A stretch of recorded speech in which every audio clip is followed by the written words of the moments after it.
Hey everyone, welcome to my channel. My name is Vanessa and you are watching the Exploring Oracle, or the Exploracle for short. If this is your first time here, what I usually do is I just show you a deck from my personal collection, show you all of the cards, and talk about it. I do have timestamps down below in the description box. If you're just interested in a particular part of the video, please feel free to jump to that section. Anyway, for today, we will be taking a look at another Oracle deck. I realized I think I've been filming Oracle decks for the past 4 weeks, so probably I'll change this up the next time around. But this is an indie deck that I traded for, and this is the Red Seeds Oracle cards by Linda Hill. So this is what the box looks like. Oh, it's not focusing. Oh, sorry. Unfold Your Own Myth, theredseeds.co.uk. That's also on the other side. Remember, the entrance door to the sanctuary is inside you. And it says, the Red Seeds Oracle traces the myths of the feminine through the ages. As modern women, we can connect and align our experiences with the lineage of these ancient mythic women. Each of the 45 cards offers you a seed of awareness. Select a card to nurture, inspire, and empower you. Artworks and words by Linda Hill. Love and thanks for the design and layout by Capella Andrea. So let me just show you the cards. It is in a top box. There is no guidebook because you have the card and you have the name of the woman at the back of the card and the message, the meaning of the keyword, and also you have a challenge or an action prompt, which I do like. So the cards themselves are bigger than standard tarot size. Let me just show you. So compared to a standard tarot size deck, it is longer and wider, and it is somewhat glossy. There is a little bit of a sheen there. There is a little bit of a sheen. I wouldn't say it was exactly glossy, but yeah, it does reflect the light a little bit. It is not gilded. The cardstock snaps back really well. It feels like a really sturdy satin cardstock, so I don't have any issues with the feel of the cardstock, but it is long or big for my hand, so I do have a little bit of trouble shuffling this deck. Anyway, let us zoom in and take a look at all of the cards. Alright, so the cards are borderless. You just have this design at the bottom with the key phrase. So this is I am sacred space. The art style, not even gonna try to explain it, but there's line work. The colors are a bit light and muted. I said I'm not gonna try, but I am trying. So I hope you appreciate the effort. But yeah, I know nothing about the art, but I do know that I am quite interested in how this is composed, this is drawn. It says the keyword is I am daughter, I am justice,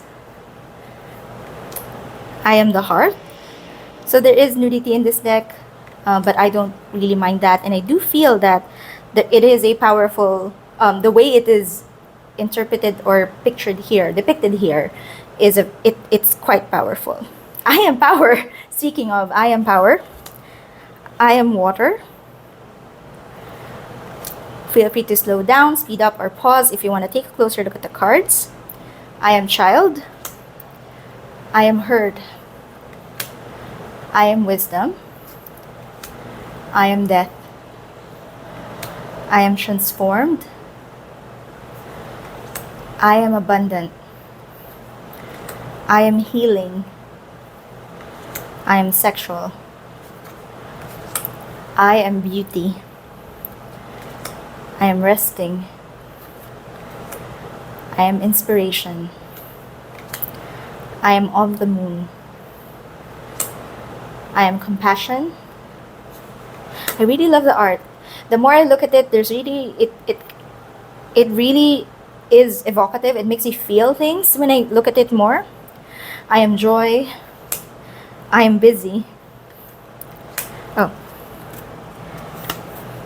I am truth. I am descending. I am returning.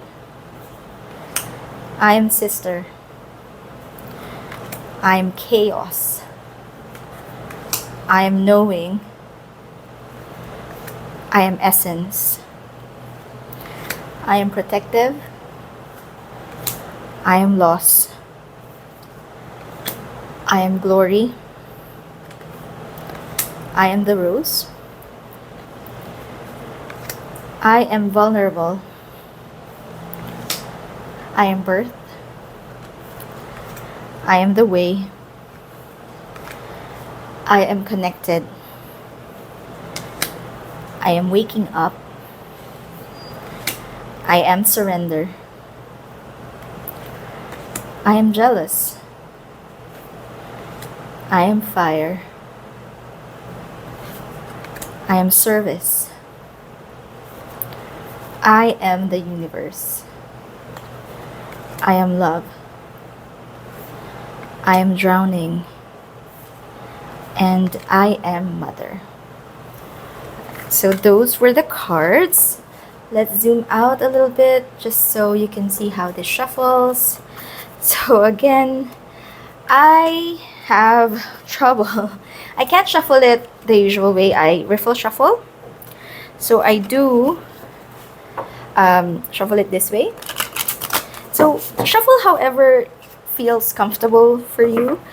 I really don't think there's a right or wrong way to shuffle. I'm just showing you because this is how I do it. This is how I can manage it with the size.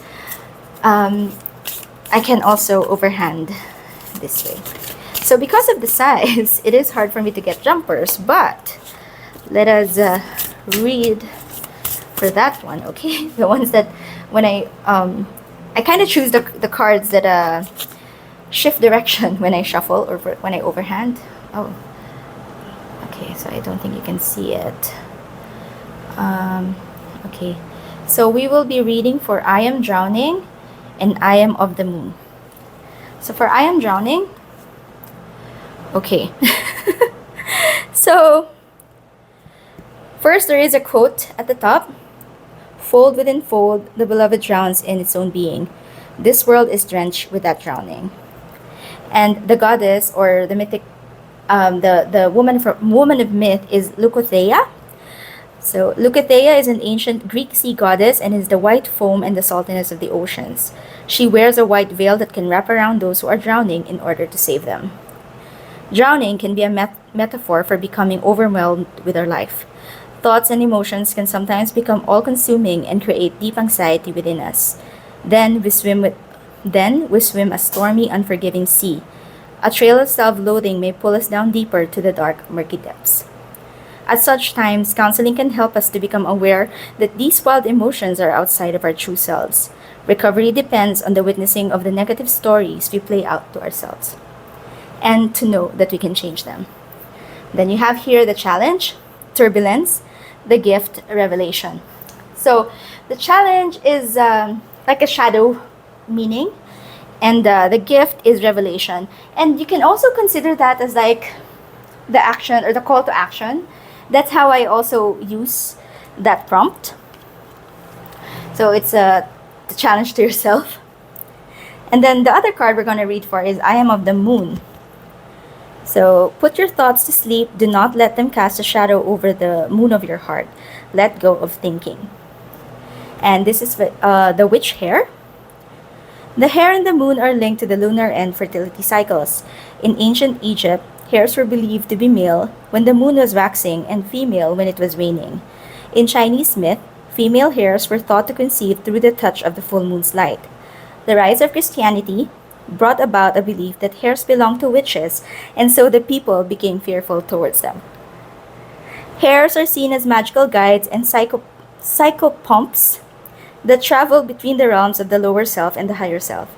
The hare is an important mysterious symbol, and as such is found in many practices and philosophies, such as the great art of alchemy. So the challenge, the shadow, is fear. You have fear, and the gift is guidance when you pull this card. So I do think that this deck Although there's no big guidebook, it does give you something to think about. It does have that.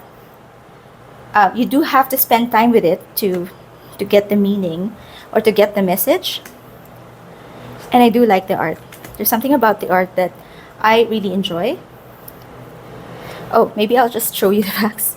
So you have your Persephone, Nemesis, Hestia. So some of the, I would say, more recognizable goddesses, and some that are not as common, like Melissa, Lima, Inanna, Iris, Vesta, Pasithea. It's also across different pantheons. Ridwen, Sleeping Beauty, Astarte, Hera, Kuan Yin, and Anima Mundi, Cybele. So yeah, so I think there's a lot to learn in these cards. I don't really use them much, but I have just traded for them in the last month or so. So I haven't really spent time with them. And I do think that you have to sit with these cards and really think about the message. It's not as uneasy, or it's not something that you just pick up and go. At least that's what I think. But I do think that it is an interesting deck in my collection. Anyway, that was a flip through of the Red Seeds Oracle.